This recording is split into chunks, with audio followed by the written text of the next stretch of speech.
Yeah, oh, Prof here. Stop showing you my belly. Got to pay extra for that. And we're going to be opening another,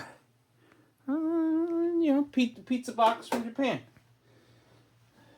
Those that know what might be in that pizza box, you probably have an idea of what I'll be opening. I mean, granted, it's probably already in the title, but I'll be, as much as if you watch my previous video, you'll know I opened up a new everyday carry Tuck XL in yellow, but we will not be using that because I'm still this Palmer from James Brand. Yes and no. Yes and no. Looks cool. I think it's much better for the price now.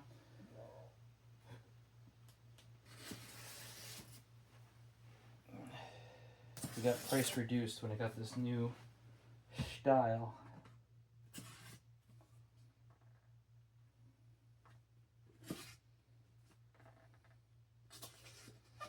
I will say, dang, Skippy, these Fiskars blades are sharp. You're not seeing anything yet. I'm trying to get the box open before I get over. Oops, taking this out here. All right.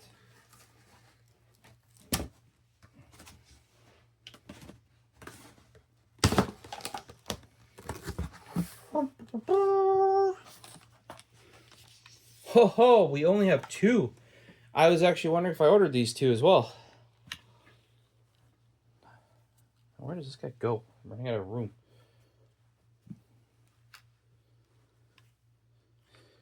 Palmer does fit in the palm, but yeah, Tuck HD. Yeah.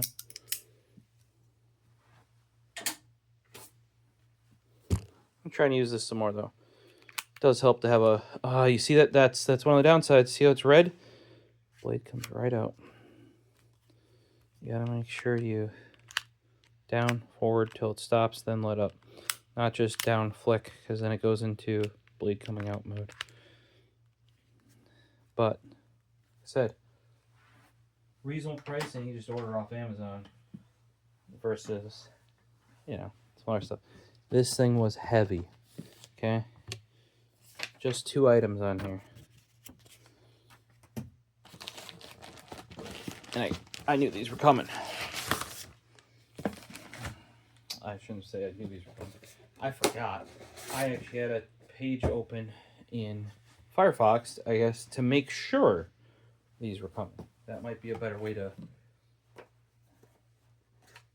put it. I want to make your thing feel more premium, by the way, if you're selling an item. Just fill it with compressed, like, cardboard.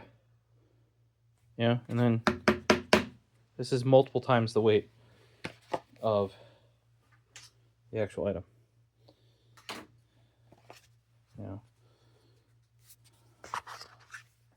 Does give it a nice presentation, but you're spending a lot on presentation. Let's put it that way. I mean, but marketing is the world, is it not? That's how you get things done.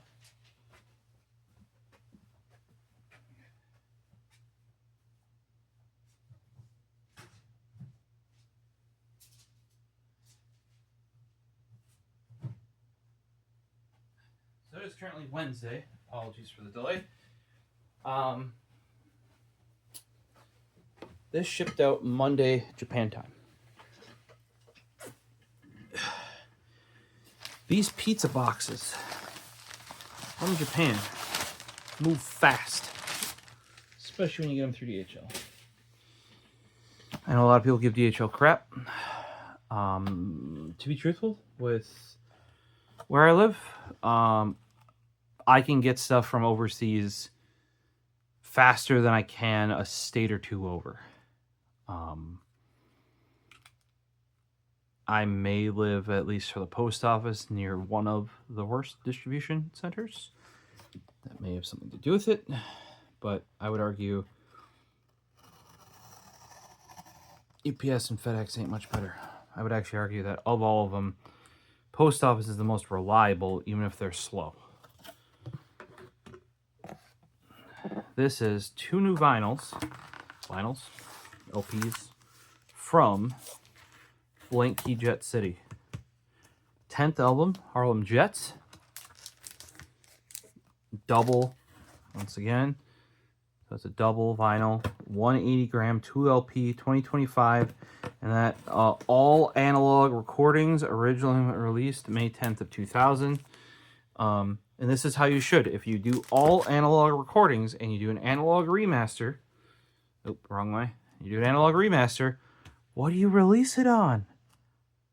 Analog. Like for those that shoot film, you don't just shoot film to scan it into a computer. Yes, you can do that. But the whole point of shooting on film is the analog experience, I'm not saying you can't scan it in, okay? I'm not saying, but when all you do with it is you shoot on film, you don't process it yourself, okay, fine. If you're going to do that, start with black and white, way easier. Actually doing color. I'm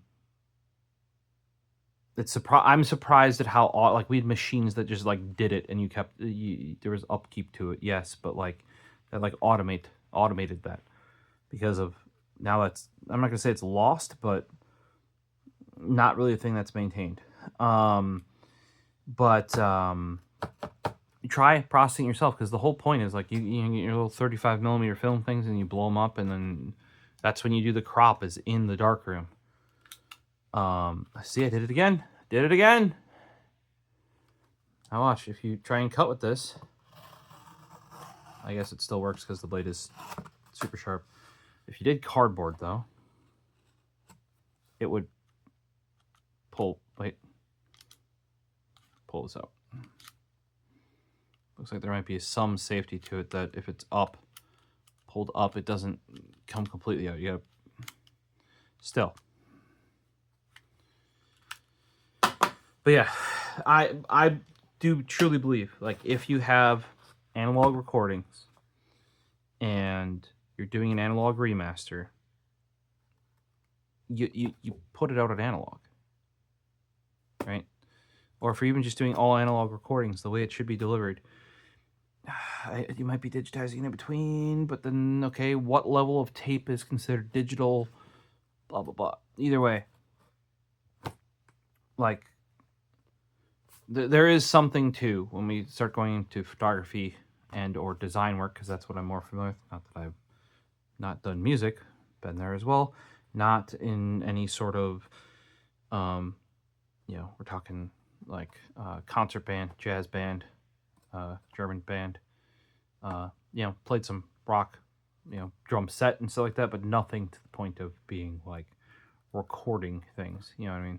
But I mean, you can do that all yourself nowadays if you really want to too. That was probably just starting when I was getting through it. Like, you could finally get yourself just some, audio inputs with MIDI in, with, multiple guitar mic in fairly easily.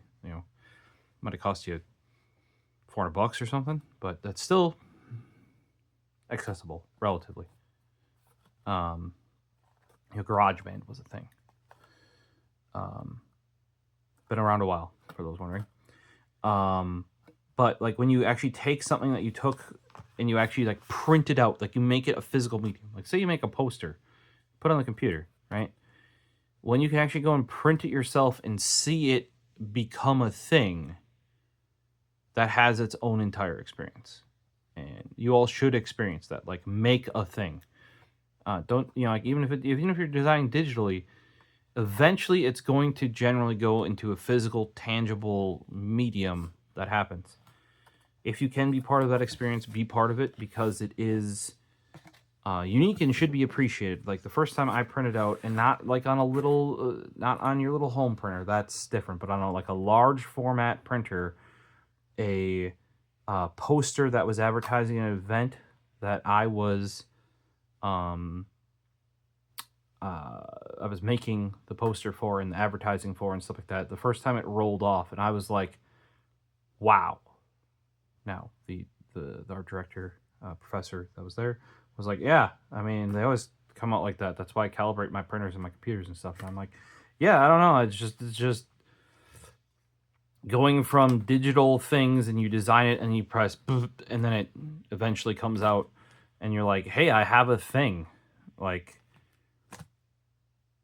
you know, you can kind of try to simulate a lot of that by standing like a certain distance from your monitor, putting on a bigger display, or but it still is a different vibe than, you know, boom, physically having it in your hand. That's why I can really appreciate the all analog recordings released on analog. Like that is, if you want to get the most and you really do enjoy the band and you want to get the most of their anniversary like remaster re-release, and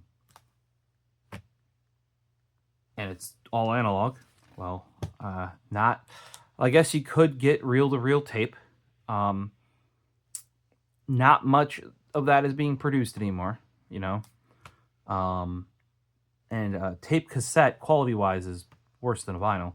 You're like, well, why are they so prolific? Because it's a tape cassette, not a 12-inch vinyl that you need 2 of for a complete album. You know, so that's why that became a thing, because though they had car record players, if I recall correctly, those are not designed to be used while driving. It's more of like you drive someplace and then you have music. So we have our 9th album. Excuse me. Got some hiccups going on. This is Romeo's Heart. Some pretty iconic album art, if you know Blanky Jet City. You know, Japan likes their baseball.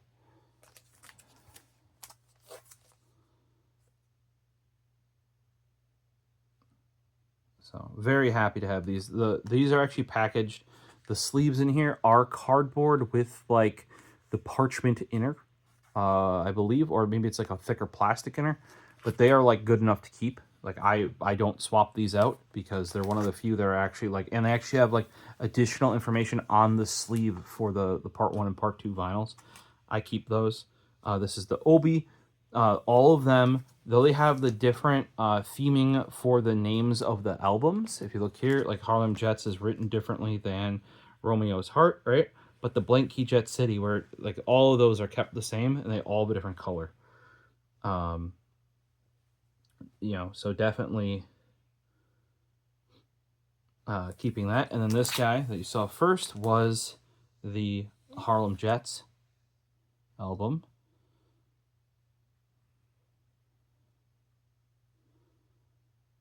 Drag race on Ruby Road every Friday night.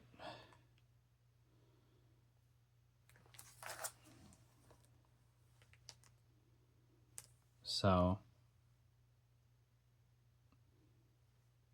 really, really awesome. I listen to their stuff, like I said, all the time. Check them out, because they are, I don't want to call them like a progenitor, but like a lot of, I would say, more modern bands cite them as being a very large influence. As well as like you'll see Blue Hearts and stuff like that, but like some of my favorite bands cite them as being a very large influence in their sound. And you can definitely hear it, but these guys are still very much unique. It's kind of like going back and listening and watching to what did I say, Kimigure Orange Road, which is like the original rom-com anime. All the tropes that you see in a sort of comedy, romance, like edges on drama, maybe like a little bit into the slice of life. Almost all of those tropes that are still used to this day, even when going outside that genre, come from Kimigure Orange Road. Like, it's the point where some younger people today that I encourage to watch it were like, like, none of it seemed new. I've seen all that before. It's like, well, that's because you've seen, like, this is where all of that came from, right? So, and that is one way to find new music, for those wondering, is if you're always like, I like bands, but, like, I want to find other ones to listen to. What's one way of doing it? Well, you can, like, there's some ways that I do it where there's anniversary albums or tribute albums, right? So those are generally like I'm not a big greatest hits, but it's sort of greatest hits, but it's performed by other bands, right? And sometimes it's, so you look at them both ways.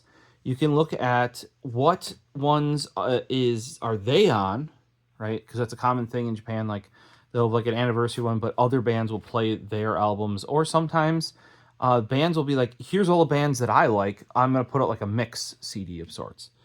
Or they'll play their songs, right? It'll be like Blanky Jet City playing 10 bands they like songs, like that sort of thing. That, check their stuff out, because if they're liking them, there's a high chance you will. Same way the other way around is if bands that respect this band, or bands that like they've asked to play on their anniversary one, anniversary album, or tribute album, that sort of stuff, play their stuff, there's a high chance you're going to like their works. And a large number of bands I've found from doing that. Or the other way, like kind of in the same realm, is, like I said, that a lot of bands that I listen to that are newer, let's say 90s this is going to be 80s into the 90s into the 2000s. Like, obviously this 10th album is 1998 and then 2000. But bands that I got into, say, in early 2000, these guys are 10 albums in, plus 10 plus, right? By then. And so you look at the bands you do like and see which bands that they're saying that they were heavily influenced by, or bands they tour with is another thing. Like, because often if they're going on tour, there's a high chance the bands, like, they're going to pick artists to tour with that match maybe not match, but go with their style, right? It might not be the exact same genre, because that could be too samey if you get the same, this is like less popular of this exact same band that sounds very similar, right? Like, you don't want that. But they're kind of in the same genre, or like, more than likely they're not going to put opening acts that, like, if somebody enjoys the other one, like, they would have no, like, interest in, right? So that's another way to do it. Yeah, one good one is, say if your band's like, and here's the bands that, like, helped us make our sound, or that we base our sound on, or heavily influenced our decisions to make things sound a certain way. Check those bands out, besides doing like the sort of like the tribute album or the anniversary album sort of thing, or the favorite band sort of thing. That's another way to go, is like, what influenced them. And that's actually how I found Blanky Jet City, like I said. And now regularly listen to them, and I'm picking up all of their remastered analogs. One nice thing that comes with some of this is, often a lot of this will then come to streaming, because, like, their stuff in the past could have been hard to find, especially in the West. Often, because this is going to be a new recording, or a remastered of the recording, they can renegotiate those contracts, and a lot of it becomes far more available, if you get what I'm saying. So, questions, comments, throw them down below. Once again, this did come from CDJapan. I recommend paying that couple bucks more and getting the DHL shipping, at least for me, at least in my area. Like, what was that, 2 days, 2.5 days, if you ship to Japan time, to here, midday. CDJapan packages are great. You saw they were in cardboard things, taped up. That was then packaged in something else. They actually care about your stuff when they ship it. You do pay a pretty penny, though, for shipping. For example, Item price 11,000 yen. Shipping charge 5,400 yen. So, you know, keep that in mind. That is why I do try to bundle these together. Because to be truthful, shipping one of these was probably 4,000 yen. So 54 for two, not that bad, right? And also those numbers may sound fine now. They have gone up because the yen's amount of money it's worth has gone down. And when you ship internationally, that goes off of not just the yen, because these really haven't gone up. You know, 5,500 yen for these. Same price because they're being sold in Japan. That's like a relative thing. But shipping, that goes off of international rates. So in some cases, I've had to actually like add more on top of because I pre-ordered months ago and the yen is doing so poor that like to make it worth the same amount of US dollars or whatever, you know, DHL wants to ship it, gotta up it. That's happened a couple times recently, especially with the US tariffs. That is not helping Japan. I tell you what. You know, questions, comments down below. If you guys are interested in this band, let me know. Check them out if you haven't. A great entry to J-Rock.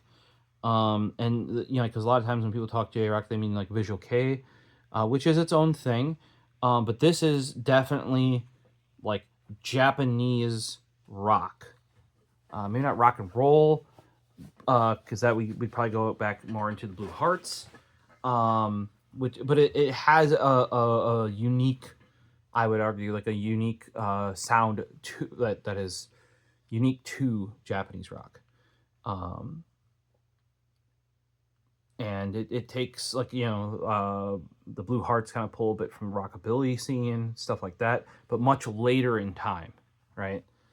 It's kind of like there's like other genres like jazz that, like, yes, we still have some in Japan. If you're in certain regions of the country, you'll see it, but like, and like the live scene is pretty, but like it being pressed, you know, Eurobeat to an extent is still going in Japan, where it's not even in where it came from anymore. You know what I mean? Stuff like that. It's kind of interesting. If there, Japan's music market is said to be just as big as the U.S.'s, despite the size difference. So I would argue it's more diverse, to be truthful. Or at least I can find more of the sounds that I like there, despite not understanding a lot of well, I should say a lot, any of the lyrics natively. You know what I mean? I'm much more somebody who's listening, like, as long as the vocals are musical, they're another instrument, I don't necessarily have to understand them. It can add a bit more if you do look up the words and the meaning. A lot of times though, for a lot of songs, they don't mean anything. Just so you guys know. They're just words that rhymed, that worked with the bop, you know. And really doesn't matter if you understand them or not. That's how, like, you know, Japanese bands can tour in Brazil. Like, you know, or many other countries that don't speak their language, just like how English bands do the same. Now, a lot of those countries do, to a certain extent, understand English, but you know, it doesn't. You don't have to understand the language for it to be musical. It depends. Like, there's sort of like comedy music that is it still going to be like, think about like Weird Al.